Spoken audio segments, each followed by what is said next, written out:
What are we doing? Why do people keep track of this stuff? What are we doing? Forget about all those bad. Just remember the good stuff, please. Yeah. Right. Man, the right scheme, kind of pivoting off this real quick. The right scheme for Justin Herbert to thrive in is what, Theo? So when you're thinking about the next OC for the Chargers, the next scheme for him is what? I would love one where there's just guys catching it on the move, really. I think, like, I would like something where there are real crossing routes happening and he is able to, hit someone in stride and let them pick, and the journey doesn't end right there. Because right now it's a lot of these hitch routes. It's a lot of these, guys sitting down, stopping at the sticks. And, Keenan Allen's like maybe the best at that. He knows when to stop at the sticks better than anyone does. But like, what does he do after that? So it's nickel and diming your way down the field the whole time, right? And I just like something that with a little bit more downfield. I mean, you've got this freak quarterback. He's got this arm. He doesn't make mistakes. He doesn't throw picks really. He doesn't take sacks that often, and he's got this god to your arm. And it's just tough when he's the guy who has to be the running back to salt the game away, like he was versus Jacksonville, right? Like they didn't run it. They picked up -3 yards on handoffs the entire time. So you're asking him to be the running back basically and keeping things on schedule and without the big playability. I think one of the best offensive designers is Frank Reich. I think that quarterbacks want to play with him. I think that he designs a really nice run game. There's a lot of like trap and wham, and you got all this kind of cool blocking schemes that are really kind of well done. And I think that could open up some things where you kind of take a little bit off Herbert's plate. And then I think he's just a smart guy and would know like, hey, let's have some guy like he can kind of reinvent himself, and I think he would cook up something nice. I think that he would. I think that he it should would just make take the Cardinals job. Like the Cardinals should just offer Frank Reich to that job. Give him Kyler in that group and see what he does. That would also be fun. He would probably scheme up some of the sickest running plays you've ever seen with Kyler Murray. He knows how to. That guy knows how to scheme a running play. That's for sure, and a passing play. He's just good. And I'd like to see him paired with that. I'd like to see a little bit off of, as much as I like Herbert. Once you get to the playoffs, I think these playoffs have shown you got to be two-dimensional. The Bengals won that game because they could hand it off to Joe Mixon and pick up 7 yards every time, right? They were able to salt that game away against a really good offense. And I think eventually the Chargers, if they want to have any playoff success, they need to be like Eckler has never had 20 carries in a game ever in his life. Never in his career has he had 20. Yeah, I think they have to carries. draft a running back early. I'd like to see a bell cow. I'd like to see him lean a little bit more on that. I'd like to see him more two-dimensional, and I'd like to see just a little bit more of an offense with explosives baked into it. And I think that's what something like that. I don't know. That's pretty a bland description, but I think just something else. Something else. If the Chargers go 14-3 in the regular season, they have the number 1 seed in the AFC.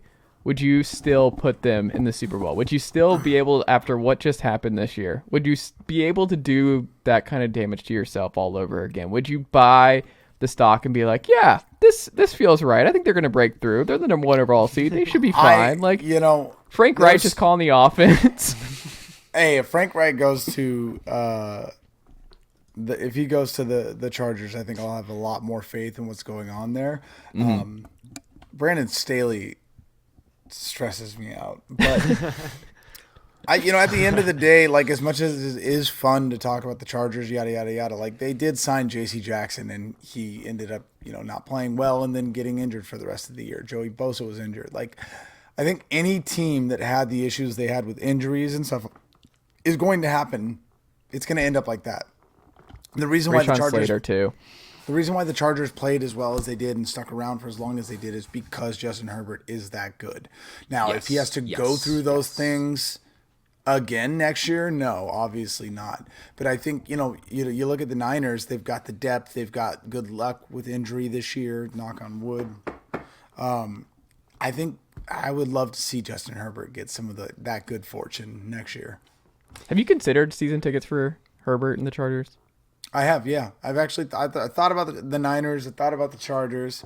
I was like, well, you logically should get the Chargers because you could go to the games. Yeah. But then I was like, yeah, but then I would feel like not getting the Niners season tickets. You'd also overlap, right? You miss a lot of Niners games live, I think, because they'd be on. I also just don't want to get season tickets just because every time I go to a game of the Niners, I end up like this and I'm like dead for 3 weeks. Your body can't handle it anymore. We're all washed, Well, Evan. I'm just gonna get really into clapping. Be a big clapper. We need to get you to the Masters is what needs to happen, and it will completely change how you view sports fandom because you got to do the little claps. Like, it's a very quiet. Nah, I think I'll stick with the Waste Management Open, the Waste Management Open. That is a fun event. I'd never been to a golf thing before. Neither It's in Phoenix.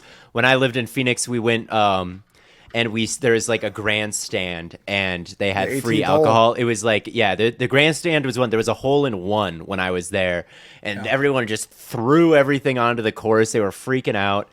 And later they had another grandstand somewhere, and it was like kind of poorly constructed. It was out of like wood, and it was like kind of thrown together for the event, right? And so we kind of snuck into this VIP section and then went up to the top. We didn't have any wristbands, which you were supposed to have, so we just kind of like walked around like this. And it was free drinks. It was free food, and I don't give a shit about golf, dude. But like free drinks, I can get into anything. That is how golf is supposed to be appreciated. Yes, and it's the Management Open, exact same day as the Super Bowl down in Phoenix, Arizona. That's going to be a zoo, and I am very happy I'm down there. I'll be down there for like kind of the radio row days, and I'm glad that I have a place to stay with friends down there because I think every hotel there is going to be $1,000 a night. Both of those events at the same time. It's going to be crazy. The year I left, it was the year that they had the Super Bowl there. And I remember I was leaving days after, like that was the year I met Patrick Willis at Bottle Blonde.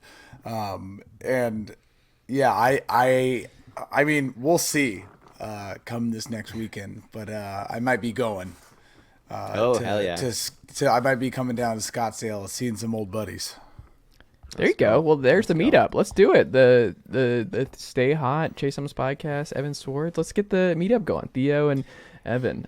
Radio Row. There. I'm excited because there's so many like mutuals that I have online on Twitter that I've never met before, and I'm hoping that I can like actually talk to some of these people in real life. Well, you're going to catch everybody by surprise, Theo, because I don't think anyone's going to be suspecting you being 6'4". Like Evan and I both just like. We're completely perplexed that's your height. Never in my life would have expected that. No. Yeah, no. And hold on. Not only that you're 6'4", but you're 6'4" and you don't play golf. Every tall white guy I've ever met plays golf, and especially one that wears hats like that. Yeah. I'm full of surprises, man. I try to divert expectations at wherever I can. No golf. I just bird watch, and I'm not actually the 5'10" kind of hyper short king. I'm just tall and maybe a little.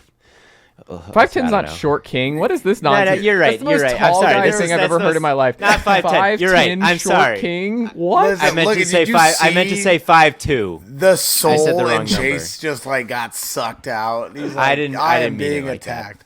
That hurt really bad. I'm 5'11", but I'm like, whoo. I meant to say 5'2". Oh my goodness. The wrong T. 5'2", 5'11", it's all the same.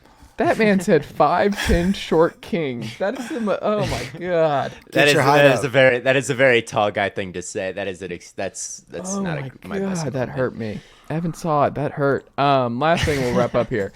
I'm never getting invited back. This is my final. Goodness. Trey Lance, Evan. On this podcast. Trey Lance. Do you think he gets traded to? I'm glad you asked because I'm glad you asked. Here's what I'll say. Brock Purdy's been a great story.